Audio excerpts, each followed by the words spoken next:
estimades, estimats del Club Baraka. Aquesta aturada a mi m'ha anat molt bé, perquè estic estudiant i aprenent coses per a les quals sol tenir molt poc temps. Per tant, estic content, a pesar de les circumstàncies, que no són gens agradables, de tenir aquest temps disponible per mi. Jo som partidari de l'estudi per aprendre coses, per viure-les, per poder-les compartir, per comprendre com funciona el món. I quin món? El meu, el que visc, el teu, el que vius tu. I som partidari que sigui un estudi holístic al màxim possible, on s'hi vegin implicades totes les vessants possibles de mi mateix. Emocional, espiritual, física, de la ment. En certa manera, l'estudi a mi em fa sentir més lligat a l'univers en majúscules que ens envolta. Des de la música podem cultivar tota aquesta unió, tota aquesta comunió amb el tot. Des del mètode de l'estudi lliure, per aprendre i viure, vull fer passes cada dia per engrandir el cor, la reflexió, el cercle sempre inspirador que forma la connexió entre la saviesa universal i jo mateix. I aquest dia es pensava, i què podria compartir? Doncs vos voldria proposar crear una plataforma personal, íntima, pel gaudi d'aquest lligam entre nosaltres mateixos i l'univers, a través de la música. I com? Doncs simplement a partir de l'escolta d'un mateix. L'escolta em fa l'enteixinat que necessit per poder avançar. La informació hi és tota a l'abast, si no tota moltíssima. Llibres, enregistraments, apunts, programes de concerts on he assistit, persones que conec, i saben moltes coses. El gran pou lluminós de l'internet.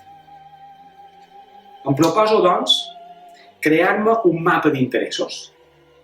Trobar la meva manera de fer-los viure a dins mi. Vos poso un exemple. Ara estem arribant a la Setmana Santa, a Pasqua, amb tot el que això suposa. El Dijous Sant, el Divendres Sant, la mort, la creu, el dolor, Pasqua, el florir, la resurrecció. Doncs vos proposo escoltar un Stabat Mater.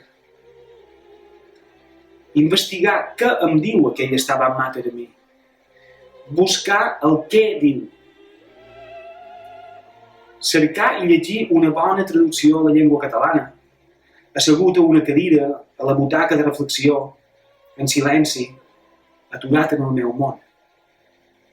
Recitar-ho en veu alta, en llatí, si s'esdevé. Recitar-ho llavors en català, en castellà, en la llengua que pots entendre millor, la teva llengua de l'enteniment, la del cor. I la pregunta, i quin Stabat Mater he d'escoltar? Doncs el que vulguis. Tots els que s'han escrit. Els compares, te'ls critiques a dintre, en treus allò bo que t'agrada de cada un d'ells i els vius en primera persona. N'hi ha molts de compositors que han escrit música per tu i que reciten Stabat Mater. Pergolesi, Vivaldi, Scarlatti, Caldara, Boccherini, Haydn, Schubert, Rossini, Lachner, Howells, Liszt, Arvo Pärt, Rafael Riera. N'hi ha tants que han escrit música per tots nosaltres. Vos propos, doncs, a partir d'aquest exercici, girar la mirada cap a dins. Com més endins mirem, més llarg i profund serà el viatge. Sense barreres, sense protocols imposats, sense pressió de cap casta.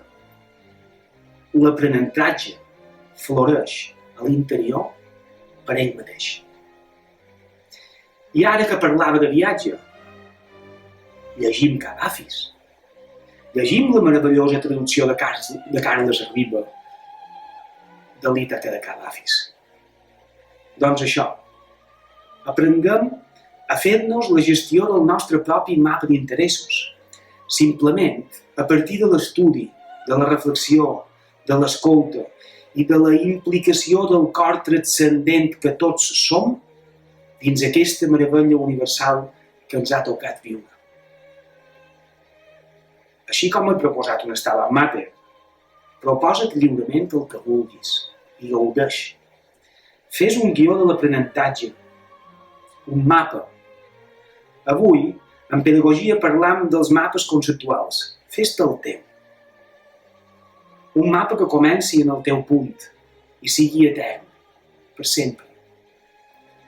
On després dels Stabat Maters hi puguis afegir glòries i passions i simfonies i òperes i el que tu vulguis.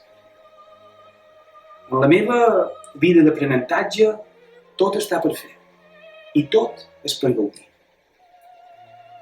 Projecta el camí on te faci més ganes. Per estils, per formes musicals, per compositors, en persones, sentiments, per axiologia dels valors, en la línia del temps, per espais, per conceptes materials, així com a tu et vagi millor segons així com tu ets. I un altre exemple. Vull endinsar-me en com s'ha tractat el tema de fer front a les adversitats des del món de la cultura, la poesia, la música, en el meu entorn més proper. I buscant, trobo aquella tendra cançó de la Marina Rossell que du per nom El nen que creia saber volar. I surt el meu interès. Per a qui va escriure aquesta lletra tan agraïda? Quin nen era? Quines necessitats tenia? Tenia síndrome de Down, aquesta personeta tan meravellosa que rep com a regal aquest regal tan guapo? I cercant, trobo el poema també d'encarament a les adversitats de Miquel Costa i Llobera. Del Pi de Formentor no en podríem dir que és una lliçó literària per descriure la bellesa de la natura a la península pollencina de Formentor i les adversitats de la vida en peu de donar força per a seguir el gaudi de viure?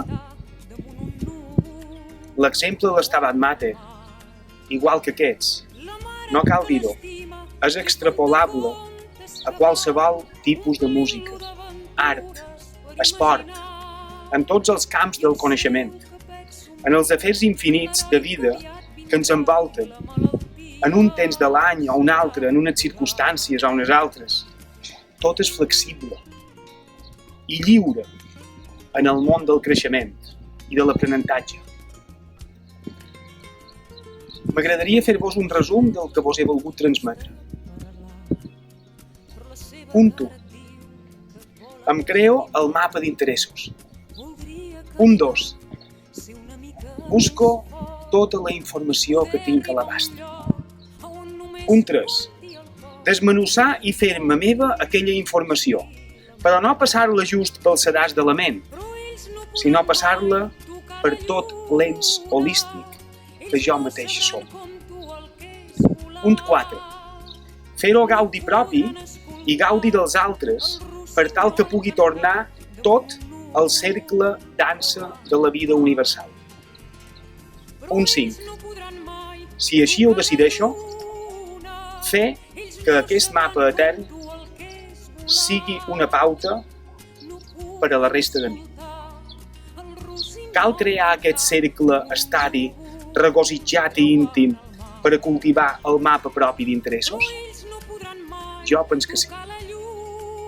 Una besada forta a tots des de Mallorca, bon confinament Ens veiem aviat.